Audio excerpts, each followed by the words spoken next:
ನೋಡ್ರಿ ಸರ್ ಭಾಳ ಕಷ್ಟ ಸಾಲಿದ್ರು ಕರ್ಕೊಂತ ಮುಂದೆ ಮಾಡಿ ಎತ್ತಿದ್ರ ದುಡ್ದು ಹರಿತು ಅಂತೇಳಿ ಇದು ಮಾಡ್ತಾರೆ ಸರ್.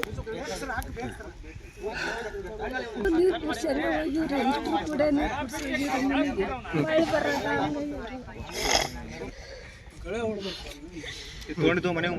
ತಗೊಂಡಿದ್ದು ರೀ 1,20,000 ರೂಪಾಯಿ ಕೊಟ್ಟು ತಗೊಂಡು ಎಷ್ಟು ದಿನ 5-6 ತಿಂಗಳು ಆಯ್ತು ನೋಡ್ರಿ.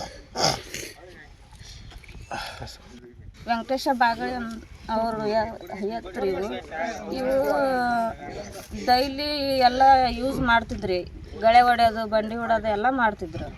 ಈಗ ಇವು ನಿನ್ನೆ 8 ಗಂಟೆ ಸುಮಾರಿಂದ ಸಾಯಂಕಾಲ ಬೆಳಗ್ಗೆ ಸಾಯಂಕಾಲ 8 ಗಂಟೆಗೆ ಇವನ್ನೆಲ್ಲ ಮೇವು ನೀರು ಕುಡಿಸಿ ಹೋಗಿ ವಾಪಸ್ ಹೊಳ್ಳಿ ಬಂದು 10 ಗಂಟೆ ಸುಮಾರು ನೋಡಿದ್ರೆ ಈ ಥರ ಆಗ್ಯಾವ್ರಿ. ಅವು ಸಾಲ ಮಾಡಿ ತೊಗೊಂಬಂದಾರಿ. ಇವು 1,20,000 ಕೊಟ್ಟು ತಂದಾರಂತ್ರಿ. ಮತ್ತು ಅವನ್ನ ಹಾಕ್ಯಂಬರೋದು ಬಾಡಿಗೆ ಅಂದ್ರೆ 1,00,000 ರೂಪಾಯಿ ಸಾಲ ಐತಿ ಅಂತಂದು ಹೇಳಿ ಎತ್ತಿನ ಮೇಲೆ ರೀ ಜೀವನ. ಹೊಲನೂ 1.5 ಎಕರೆ ಅಷ್ಟೇ ಐತ್ರಿ. ಬಾಡಿಗೆ ಹೊಡ್ಕೊಂಡು ಎತ್ತಿ ಮೇಲೆ ಜೀವನ ರೀ ಈಗ ಎತ್ತು ಇದಾಗ್ಯಾವ ಅಂದ್ರೆ ಅವ್ರ ಪೈಕೆ ಮುರಿದಂಗ್ರಿ. ಈಗ ಅವು ಎತ್ತಿಲ್ಲ ಅಂದ್ರೆ ಅವ್ರ ಜೀವನ ಮುಂದೆ ಏನೂ ಇಲ್ಲ ರೀ. ಈಗ ಅದು ಒಟ್ಟು ಏನಾರ ಒಂದು ಪರಿಹಾರ ಆದ್ನಂದ್ರೆ ಅವರು ಮುಂದೆ ಒಬ್ಬ ರೈತಗೆ ಭಾಳ ಅನ್ಯಾಯ ಆಗೈತಿ. ಈ ಅನ್ಯಾಯ ತುಂಬಿಕೊಡಕ್ಕೆ ನಿಮ್ಮ ಕಡೆಯಿಂದ ಆಗಲ್ಲ, ಸರ್ಕಾರ ಇದಕ್ಕೆ ಗಮನ ಹರಿಸ್ಬೇಕು.